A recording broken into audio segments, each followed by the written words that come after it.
नमस्कार दोस्तों, आपका स्वागत है गणित के गुरुजी यूट्यूब एजुकेशनल चैनल पर। दोस्तों आज का जो वीडियो है वह है लुसेंट जीके पर आधारित। इसमें चल रहा है दोस्तों वास्तुनिष्ठ सामान्य ज्ञान 2023 की ये न्यू एडिशन की बुक है, जिसकी सीरीज हमारे इस चैनल पर लगातार चल रही है। दोस्तों यह बुक काफ़ी महत्वपूर्ण बुक है सभी एक दिवसीय गवर्नमेंट जॉब एग्जाम्स के लिए। तो दोस्तों इसमें अभी हमारा भारतीय इतिहास चल रहा है, जिसमें प्राचीन भारत हमने पूरा करवा लिया है। अब हमारा मध्यकालीन भारत चल रहा है। मध्यकालीन भारत में भी कई टॉपिक हम करवा चुके हैं, जैसे उत्तर भारत, राजपूत काल, चोल व अन्य काल, सल्तनत काल में दिल्ली सल्तनत, विजयनगर व अंत प्रांतीय राज्य। ये सभी टॉपिक हम मध्यकालीन भारत में करवा चुके हैं। दोस्तों आज का जो टॉपिक है वह है प्रश्नावली नंबर 14, 15वीं और 16वीं सदी के धार्मिक आंदोलन, जिसमें आज पहला पार्ट है भक्ति आंदोलन। तो चलिए दोस्तों शुरू करते हैं। तो दोस्तों एक्सरसाइज नंबर 14 है 15वीं व 16वीं सदी के धार्मिक आंदोलन का पहला पार्ट। आज हम देखेंगे भक्ति आंदोलन के प्रश्न। तो चलिए स्टार्ट करते हैं। तो दोस्तों पहला क्वेश्चन है, सूची 1 को सूची 2 के साथ सुमेलित कीजिए। सूची 1 में आचार्यों के नाम दिए हैं और सूची 2 में वे किस मत, विचारधारा या वाद से संबंध रखते थे उसके बारे में बताया गया है। तो सूची 1 में सबसे पहला है रामानुजाचार्य। रामानुजाचार्य विशिष्टाद्वैत मत से संबंधित थे। निम्बार्क आचार्य जो है वो द्वैत अद्वैत या भेद अभेद विचारधारा से या मत से संबंधित थे। मध्व आचार्य द्वैत मत से संबंधित थे और विष्णु स्वामी वो शुद्धाद्वैत मत, विचारधारा या वाद से संबंधित थे। तो ए का 1, बी का 2, सी का 3, डी का 4, 1 2 3 4 ऑप्शन ए में है, इसीलिए ए इसका करेक्ट आंसर हो जाएगा। नेक्स्ट क्वेश्चन है, भक्ति आंदोलन के प्रारंभिक प्रतिपादक कौन थे? भक्ति आंदोलन के प्रारंभिक प्रतिपादक थे रामानुजाचार्य। अगला प्रश्न नंबर 3, पंजाब में भक्ति आंदोलन के अग्रदूत कौन थे? पंजाब में भक्ति आंदोलन के अग्रदूत थे नानक, जिन्हें गुरु नानक के नाम से भी जाना जाता है। अगला प्रश्न है, भक्ति आंदोलन को दक्षिण भारत से लाकर उत्तर भारत तक प्रचारित करने का श्रेय किसे दिया जाता है? तो भक्ति आंदोलन को दक्षिण भारत से उत्तर भारत तक प्रचारित करने का श्रेय जाता है रामानंद को। अगला प्रश्न नंबर 5वां, महाराष्ट्र में भक्ति संप्रदाय निम्नलिखित में से किसकी शिक्षाओं द्वारा फैला था? तो दोस्तों महाराष्ट्र में भक्ति संप्रदाय जो है वो संत ज्ञानेश्वर की शिक्षाओं के द्वारा फैला था। अगला प्रश्न नंबर 6, कबीर के गुरु कौन थे? कबीर के गुरु थे रामानंद। अगला प्रश्न है, संत कबीर का जन्म कहाँ हुआ था? संत कबीर का जन्म हुआ था मगहर में, वाराणसी के मगहर में। अगला प्रश्न है, निम्नलिखित में से कौन सा या कौन से वाक्य दक्षिण भारत के भक्ति आंदोलन के संदर्भ में सत्य हैं? तो दोस्तों 4 वाक्य दिए गए हैं, उन्हें बताना है कि दक्षिण भारत के भक्ति आंदोलन के संदर्भ में कौन से सत्य हैं। तो दोस्तों पहला है, इसका नेतृत्व कई लोकप्रिय संतों द्वारा किया गया था। बिल्कुल किया गया था। इसके समर्थक संस्कृत में बोलते थे एवं लिखते थे, लेकिन ये गलत है। तीसरा है, इसने जाति व्यवस्था का विरोध किया, ये सही है। और इसके प्रचार प्रसार में महिलाएं सक्रिय रूप से भाग नहीं लेती थी, ये भी गलत है। तो महिलाएं भी भाग लेती थी, ये सही है। और इसके समर्थक संस्कृत में ही नहीं दक्षिण की अन्य भाषाओं में भी बोलते थे, इसीलिए ये गलत है। तो इसमें पहला और तीसरा सही है और हमें सत्य ही बताना है, तो ऑप्शन बी इसमें करेक्ट आंसर हो जाएगा। अगला प्रश्न है, चैतन्य महाप्रभु किस संप्रदाय से जुड़े थे? तो चैतन्य महाप्रभु वो गौड़ीय संप्रदाय से जुड़े थे। अगला प्रश्न नंबर 10, पुष्टि मार्ग के दर्शन की स्थापना किसने की थी? पुष्टि मार्ग के दर्शन की स्थापना की थी वल्लभाचार्य ने। अगला प्रश्न नंबर 11, किस संत ने ईश्वर को अपने पास अनुभव करने के लिए नृत्य एवं गीतों को माध्यम बनाया? तो दोस्तों चैतन्य महाप्रभु ने ईश्वर को अपने पास अनुभव करने के लिए नृत्य एवं गीतों यानी कीर्तनों को उसका माध्यम बनाया। अगला प्रश्न है प्रश्न नंबर 12, अद्वैतवाद के सिद्धांत के प्रतिपादक कौन थे? अद्वैतवाद सिद्धांत के प्रतिपादक थे शंकराचार्य।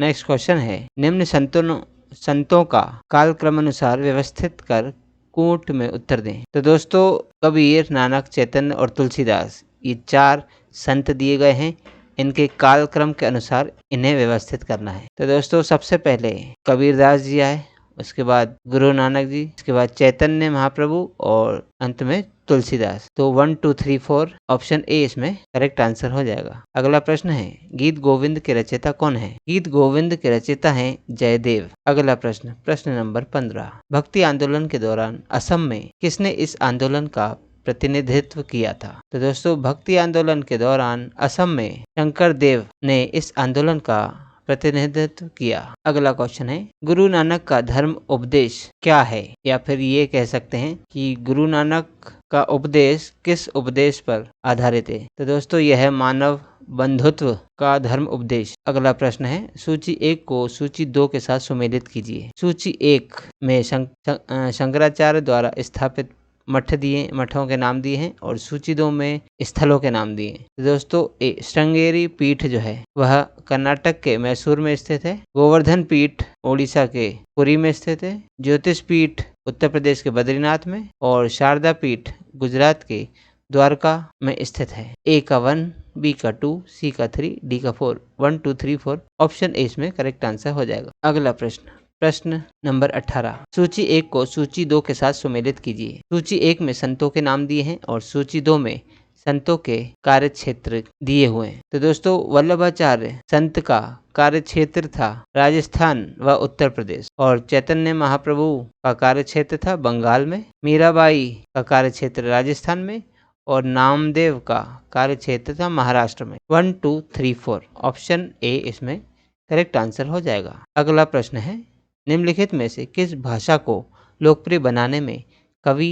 चंडीदास का योगदान है? तो दोस्तों, बंगाली भाषा को लोकप्रिय बनाने में कवि चंडीदास का योगदान है। नेक्स्ट क्वेश्चन है, सूची 1 को सूची 2 के साथ सुमेलित करना है और सूचियों के नीचे दिए गए कूट का प्रयोग करते हुए सही उत्तर चुनना है। सूची 1 में संत या कवियों के नाम दिए हैं और सूची 2 में उनकी रचनाओं में जो भाषा वह प्रयोग करते थे वह दिया गया है। तो मीराबाई जो है वह अपनी रचनाओं में हिंदी में अपनी रचना को लिखा है और त्यागराज ने तेलुगु भाषा में और चंडीदास ने बांग्ला में और पुरंदरदास ने कन्नड़ भाषा में अपनी रचनाओं को लिखा है। तो आंसर हो जाएगा, ए का 2 हो जाएगा, बी का है 3, सी का है 1 और डी का है 4। तो 2 3 1 4 2 3 1 4 ऑप्शन ए इसमें करेक्ट आंसर हो जाएगा। नेक्स्ट क्वेश्चन, भक्ति को दार्शनिक आधार प्रदान करने वाले प्रथम आचार्य कौन थे? तो भक्ति को दार्शनिक आधार प्रदान करने वाले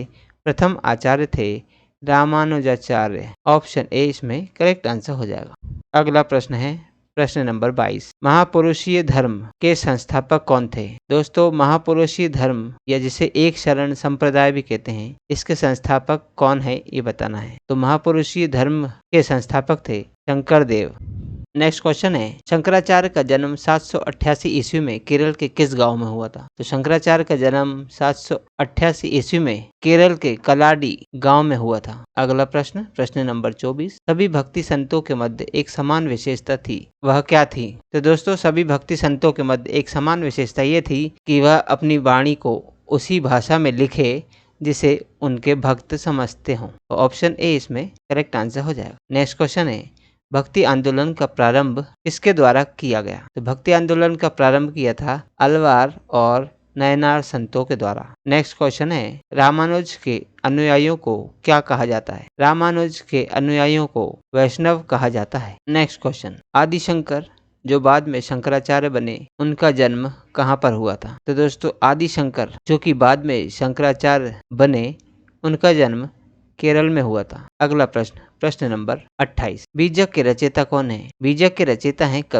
कबीर। प्रश्न नंबर 29, भक्ति रस कवित्री मीराबाई कौन थी? भक्ति रस कवित्री मीराबाई एक राजपूत शासक की पत्नी थी। अगला प्रश्न है, प्रश्न नंबर 30, प्रसिद्ध भक्त कवित्री मीराबाई के पति का नाम क्या था? तो मीराबाई के पति का नाम था राजकुमार भोजराज। प्रश्न नंबर 31, बुद्ध और मीराबाई के जन्म के जीवन दर्शन में मुख्य साम्य क्या था? बुद्ध और मीराबाई के जीवन दर्शन में मुख्य साम्य था कि संसार दुखपूर्ण है। नेक्स्ट क्वेश्चन है, ब्रह्म सत्य है और जगत मिथ्या है, ये किसकी उक्ति है? ब्रह्म सत्य है और जगत मिथ्या है, यह उक्ति है शंकराचार्य की। अगला प्रश्न है, निम्नलिखित में से किसे कुछ विचारकों ने प्रच्छन्न बोध की संज्ञा दी है? तो दोस्तों शंकराचार्य जी को कुछ विचारकों ने प्रच्छन्न बोध की संज्ञा दी है। अगला प्रश्न है, रामानुजाचार्य को किस कट्टर शैव मतावलंबी चोल शासक के धमकी के कारण तिरुचिरापल्ली छोड़कर मैसूर जाना पड़ा? तो दोस्तों रामानुजाचार्य को कुलोत्तुंग प्रथम, जो कि एक कट्टर शैव मतावलंबी था, वह एक चोल शासक भी था, जिसने रामानुजाचार्य को धमकी दी थी। उस धमकी के कारण रामानुजाचार्य को तिरुचिरापल्ली छोड़कर मैसूर जाना पड़ा। नेक्स्ट क्वेश्चन, रामानुजाचार्य को होयसल वंश के जैन धर्मावलंबी शासक विट्टिग को वैष्णव धर्मावलंबी बनाने में सफलता मिली। विट्टिग ने अपना नाम बदलकर क्या रखा? तो दोस्तों कहने का मतलब ये है कि रामानुजाचार्य ने होयसल वंश का एक शासक था जो कि जैन धर्म को मानता था, लेकिन उन्होंने उसे वैष्णव धर्म में लाने में सफलता प्राप्त की और विट्टिग उनका नाम बदलकर विष्णुवर्धन कर दिया। अगला प्रश्न है, किसने भक्ति के क्षेत्र में शूद्रों को भगवत दर्शन व मोक्ष का अधिकार देकर उन्हें इस्लाम धर्म स्वीकार करने से रोका? तो दोस्तों रामानुजाचार्य ने शूद्रों को भागवत दर्शन व मोक्ष का अधिकार देकर उन्हें इस्लाम धर्म स्वीकार करने से रोका। अगला प्रश्न है, दक्षिण भारत का वह संत कौन था जिसने अपना अधिकांश जीवन उत्तर भारत में वृंदावन में बिताया? तो दोस्तों दक्षिण भारत का वह संत था निम्बार्काचार्य, जिसने अपना अधिकांश जीवन उत्तर भारत के वृंदावन में बिताया। अगला प्रश्न है प्रश्न नंबर 38, महाराष्ट्र में विठोबा या विट्ठल आंदोलन का केंद्र क्या था? तो दोस्तों महाराष्ट्र में जो आंदोलन हुआ विठोबा, या जिसे विट्ठल कहते हैं, विट्ठल का दूसरा नाम है विष्णु, तो महाराष्ट्र में विठोबा या विट्ठल आंदोलन का केंद्र था पंढरपुर। ऑप्शन ए इसमें करेक्ट आंसर हो जाएगा। अगला प्रश्न, प्रश्न नंबर 39, किसने भगवत गीता पर भावार्थ दीपिका नाम से एक वृहत टीका मराठी में लिखा, जिसे सामान्यतः ज्ञानेश्वरी के नाम से जाना जाता है? तो दोस्तों वे थे ज्ञानदेव, जिसने भगवत गीता पर एक वृहत टीका मराठी भाषा में लिखा जिसका नाम था भावार्थ दीपिका और जिसे ज्ञानेश्वरी के नाम से भी जाना जाता है। प्रश्न नंबर 40, यदि संस्कृत देव भाषा है तो क्या मेरी भाषा दस्यु भाषा है? यह उक्ति किसकी है? तो दोस्तों यह उक्ति है एकनाथ की। एकनाथ ने कहा था कि संस्कृत अगर देव भाषा है तो मेरी मातृभाषा यानी मराठी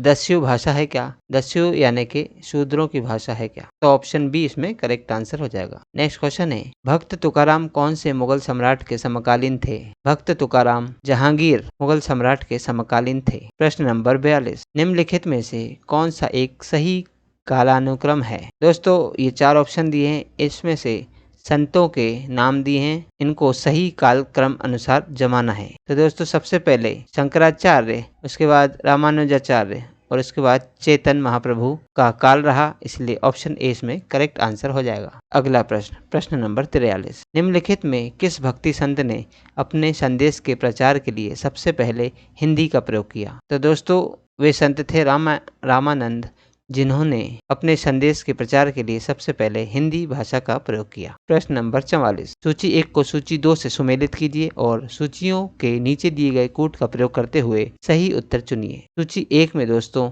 संतों के नाम दिए हैं और सूची 2 में उनका पेशा या उनका व्यवसाय दिया हुआ है। तो दोस्तों जो नामदेव थे वे पेशे से दर्जी हुआ करते थे। कबीरदास जी जो हैं वह पेशे से जुलाहा का काम करते थे और रैदास या जिसे रविदास कहते हैं वे मोची का काम करते थे और सेना संत जो थे वह नाई का काम करते थे। तो इसमें ए का हो जाएगा 3, बी का है 2, सी का है 4 और डी का है 1। तो 3, 2, 4, 1 ऑप्शन बी इसमें करेक्ट आंसर हो जाएगा। प्रश्न नंबर 45, शिवाजी के आध्यात्मिक गुरु कौन थे? शिवाजी के आध्यात्मिक गुरु थे रामदास। प्रश्न नंबर 46, दास बोध के रचयिता कौन थे? दास बोध के रचयिता थे रामदास। अगला प्रश्न है, जाति पाति पूछे नहीं कोई, हरि का भजे सो हरि का होई, ये पंक्तियां किसकी है? तो दोस्तों जाति पाति पूछे नहीं कोई, हरि को भजे सो हरि का होई, ये पंक्तियां हैं रामानंद संत की। अगला प्रश्न है, गुरु नानक का जन्म 1469 ईस्वी में कहाँ हुआ था? तो गुरु नानक जी का जन्म 1469 में हुआ था और वह हुआ था तलवंडी, ननकाना के तलवंडी में हुआ था। अगला प्रश्न है, सिख धर्म का संस्थापक किसे माना जाता है? तो सिख धर्म का संस्थापक माना जाता है गुरु नानक जी को। अगला प्रश्न है, बंगाल और उड़ीसा में वैष्णववाद को लोकप्रिय बनाने का श्रेय किसे जाता है? तो दोस्तों, बंगाल और उड़ीसा क्षेत्र में वैष्णववाद को लोकप्रिय बनाने में चैतन्य महाप्रभु को इसका श्रेय जाता है। अगला प्रश्न है, चैतन्य महाप्रभु का जन्म स्थली क्या है? तो दोस्तों, चैतन्य महाप्रभु की जन्म स्थली है नदिया, या जिसे नवद्वीप कहते हैं। अगला प्रश्न है, उड़ीसा नरेश प्रताप रुद्र किस वैष्णव संत के शिष्य थे? तो दोस्तों, उड़ीसा का नरेश प्रताप रुद्र चैतन्य महाप्रभु वैष्णव संत के शिष्य थे। प्रश्न नंबर 53, निम्नलिखित में से किसे गौरांग प्रभु भी कहा जाता है? तो दोस्तों, चैतन्य महाप्रभु को गौरांग प्रभु भी कहा जाता है। अगला प्रश्न है, सुमेलित कीजिए। सूची 1 को सूची 2 के साथ सुमेलित करना है। सूची 1 में रचना के नाम दिए हैं और सूची 2 में रचनाकारों के नाम दिए हैं। तो दोस्तों, पदावली जो है उसके रचनाकार थे विद्यापति, और रामचरितमानस के रचनाकार थे तुलसीदास जी, और सूरसागर के रचनाकार थे सूरदास जी, और बीजक के रचनाकार थे कबीरदास जी। तो ए का 1, बी का 3, सी का 2 और डी का 4। 1 3 2 4, 1 3 2 4 ऑप्शन नंबर बी में है, इसका आंसर बी करेक्ट आंसर हो जाएगा। अगला प्रश्न है प्रश्न नंबर 55, आलसियों का मूल मंत्र अजगर करे ना चाकरी, पंछी करे ना काम के रचयिता कौन है? तो दोस्तों, अजगर करे ना चाकरी, पंछी करे ना काम, यह आलसियों का मूल मंत्र माना जाता है, जिसकी रचना की थी मलुक दास जी ने। अगला प्रश्न है, महात्मा गांधी के प्रिय भजन वैष्णव जन तो तेने कहिए जो पीर पराई जाने रे के रचयिता कौन है? तो दोस्तों, महात्मा गांधी जी जो भजन गाया करते थे वैष्णव जन तो तेने कहिए जो पीर पराई जाने रे, उसके रचयिता थे नरसिंह मेहता, या जिसे नरसिंह मेहता भी कहते हैं। ऑप्शन ए इसमें करेक्ट आंसर हो जाएगा। अगला प्रश्न है प्रश्न नंबर 57, नरसिंह मेहता कहाँ के प्रसिद्ध संत थे? तो नरसिंह मेहता जो थे वह गुजरात राज्य के प्रसिद्ध संत थे। नेक्स्ट क्वेश्चन, मुगल शासक मोहम्मद शाह रंगीला किस संप्रदाय का अनुयायी था? मुगल शासक मोहम्मद शाह रंगीला शिव नारायण संप्रदाय का अनुयायी था। अगला प्रश्न है, असम का चैतन्य किसे कहा जाता है? असम का चैतन्य कहते हैं शंकर देव जी को। प्रश्न नंबर 60, निम्नलिखित में से कौन भक्ति आंदोलन का प्रस्तावक नहीं था? तो दोस्तों, भक्ति आंदोलन का प्रस्तावक जो नहीं था वह था नागार्जुन, जबकि तुकाराम, त्यागराज और वल्लभाचार्य ये सभी भक्ति आंदोलन के प्रस्तावक रहे। तो दोस्तों, भक्ति आंदोलन की ये प्रश्नावली में कुल 60 प्रश्न थे जो हमारे द्वारा पूर्ण कर लिए गए हैं। तो दोस्तों, मिलते हैं अब अगली प्रश्नावली में अगले वीडियो के साथ। यदि दोस्तों आपको आज के वीडियो का PDF प्राप्त करना चाहते हैं तो आप हमारे टेलीग्राम चैनल से जुड़ सकते हैं। गणित के गुरुजी टेलीग्राम चैनल को ज्वाइन करने के लिए नीचे दिए गए मोबाइल नंबर पर आपको संपर्क करना होगा, जिससे आप हमारे टेलीग्राम चैनल का हिस्सा बन सकेंगे, और भविष्य में जितने भी वीडियोस आएंगी सभी वीडियोस की PDF इसमें आप डाउनलोड कर सकेंगे। और दोस्तों, यदि आप इस चैनल पर नए हैं तो चैनल को सब्सक्राइब कर लीजिए, वीडियो को लाइक कीजिए और इसे शेयर भी कीजिए। तो दोस्तों, मिलते हैं अब अगली प्रश्नावली में, तब तक के लिए नमस्कार।